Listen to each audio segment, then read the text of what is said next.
Ladies and gentlemen, unfortunately, I've spent $5,000 now on EXOS Heroes, and I've played the game a while. I've ran a guild. I've been a participant in a guild instead of just running one as well. I've tried the raids. I've tried the squad battles. I've been in rank 1 in PvP on the global server.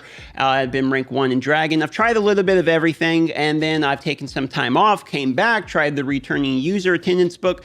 I've done a little bit of everything in the game, bought out the store, all of that stuff. And what I want to do today is give you guys my honest review of the game, and going to be what I call my $5,000 review. So sit back, relax, like the video if you want to help me out, and let's get going.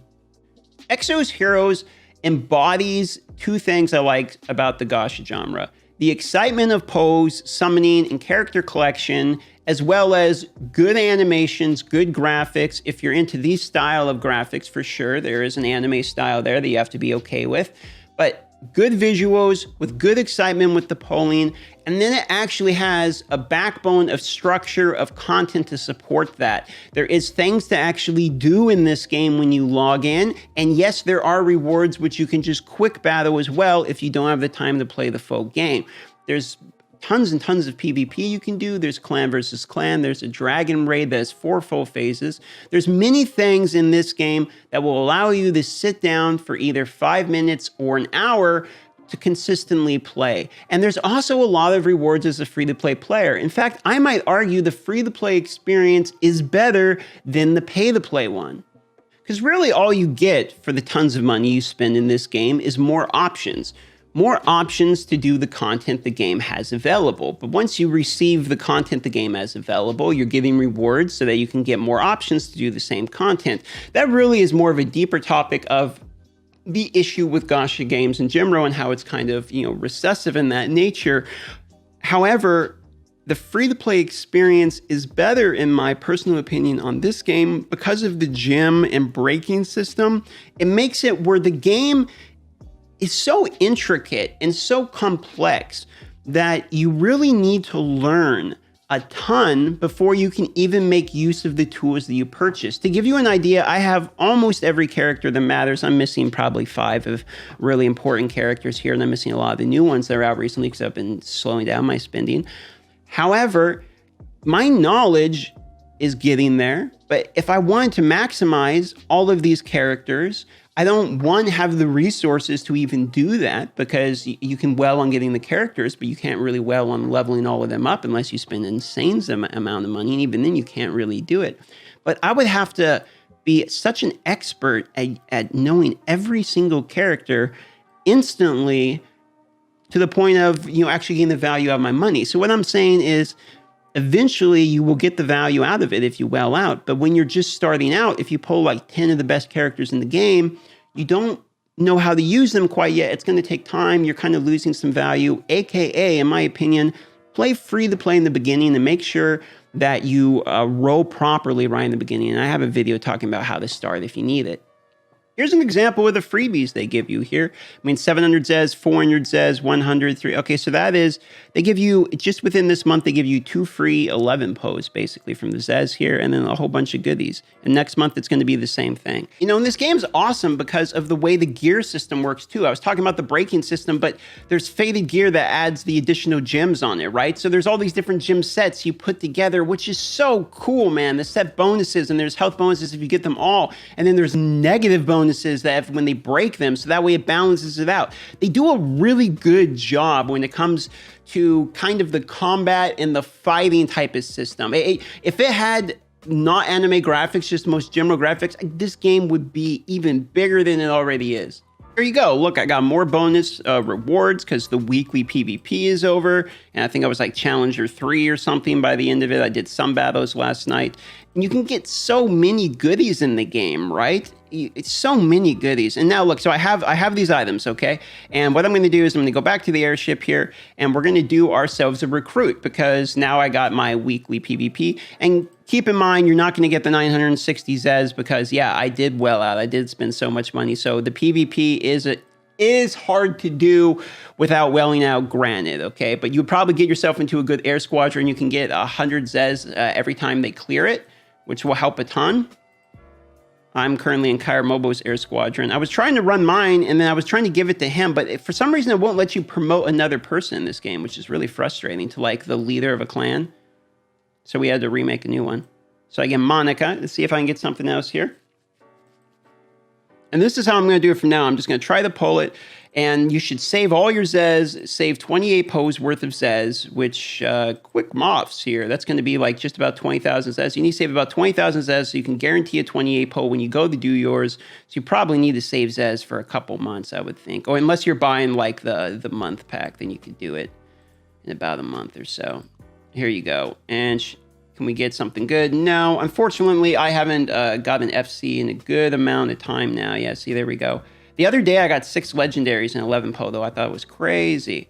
We got some free faded here, though. And that's the other thing. They have the mileage system where just because we've done enough Poes, look at all these we get bonuses now. These are bonus characters you get just for doing Poes.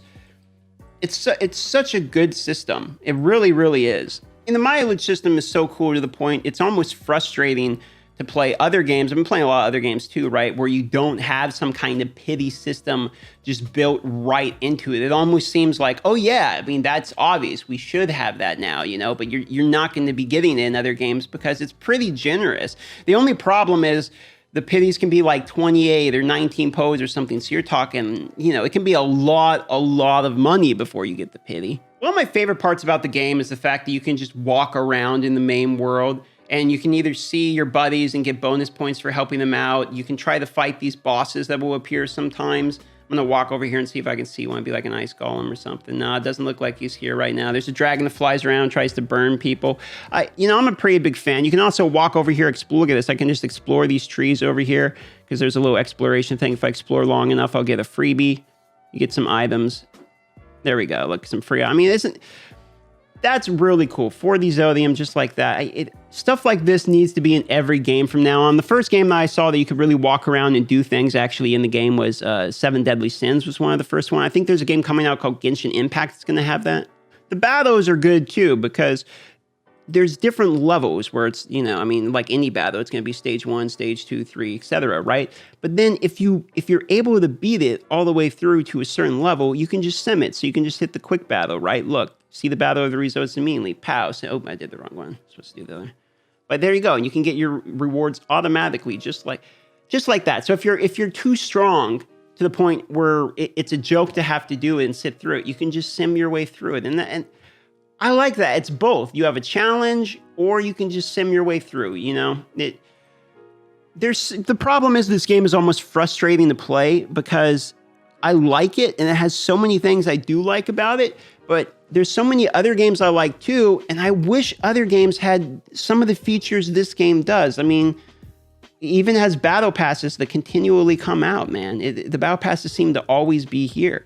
The only other game that I really know that's been doing as well as this game when it comes to here we go, let's try this one. This should be an interesting battle. He's got full stones on it. The only other game that I know that's consistently putting out content on this type of basis would be Dragon Champions. I'm not just saying that because I'm affiliated with them, because you guys know I haven't been doing that many videos on them, or really any videos at all on them. They're legitimately pumping out content left and right like crazy, and new battle passes, constantly coming out with stuff. You know, and meanwhile, some of these other games just are not coming out with anything at all. And then you got games like EXOS Heroes, they're pumping out tons and tons and tons of content left and right, and constantly making the game more and more enjoyable, or giving you more and more things to do. You know, I really wish all the games would get up to the same level. I will say though, if you are going to play free to play like I'm recommending, you have to totally be cool with being frustrated in PvP battles, because I'm just running an auto battle here. I'm not really focusing, but what I want you to realize is that these people will have better characters, better gear, and you will get absolutely on when it comes to arena. And you're not going to get the maximum rewards. You're not going to hit rank 1 or any of that, okay? If you're free to play, it's just not going to happen. Now, you can climb decent enough in the ranks, because to be honest, towards the end of the week, there's a lot of people that only have 1 stone on their character, meaning no faded gear at all, which means you can, you know, have a decent match. But if you're starting now, when it comes to PvP is pretty competitive, so the top ranks are important. But that's also kind of cool if you like competitive PvP, because of the breaking system and how you can build your characters with your own sets. And how hard it is to max a character out. You can really kind of have your own style by building your own team and maxing out your own characters. I think what I'm really going to break down to when it comes to talking about this game today is I think really it comes down to I'm just a fan. I'm legitimately just a fan of the game. I think it's a good game. I think it's worth trying. If you haven't tried it before, it is kind of an anime style, but if you like the gacha games like Raid Shadow Legends, yeah, this is a pretty good one to try, and it seems to be getting better, not worse, and I don't say that lightly. So I appreciate your guys' time. Let me know what you think about the game if you're playing EXOS. I love you all, and I'll see you on the next video.